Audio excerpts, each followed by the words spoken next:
Hey hi అందరికీ. ఈరోజు మా హస్బెండ్ ఆఫీస్ నుంచి రాగానే ఆకలి అని అనేసాడు. సో నేను ఏం చేద్దాం అంటే నాకు ఒక థాట్ వచ్చింది. సో ఇంట్లో ఉన్న మిగిలిపోయినవి ఉంటాయి కదా, ఒక 2 స్వీట్ పొటాటోలు, గ్రీన్ పీ అండ్ అదే బర్గర్ లాంటివి అవి ఉన్నాయి బన్స్. సో వీటితోని చేసేసాను అనమాట. పాపం ఆయనకి గ్రీన్ పీ చూడగానే అసలు ఇంకా ఏంటి ఇది అన్నట్టు చూశాడు. నేనైతే ఏదేదో ఉన్నాయని వేసేసాను. కట్లెట్ లాగా ఫస్ట్ అయితే చేసేసి దాంట్లో పెట్టేశాను.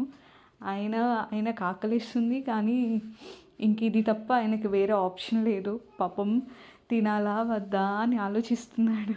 దేవుడా ఇదేంటి అన్నట్టు. పాపం మీరే చూస్తారు. ఇంకా నాకు వేరే థాట్ ఏం రాలేదు ఈవినింగ్ స్నాక్స్ అంటే. బట్ ఇది చాలా బాగా వచ్చింది. మీరు కూడా ట్రై చేయండి అండ్ హెల్దీ టూ. నాకేదో బన్స్ ఉన్నాయని నేను ఇది ఓవర్ యాక్షన్ చేశాను కానీ నార్మల్గా నార్మల్ కట్లెట్స్ మనం తింటాం కదా, అలాగే బాగుంది.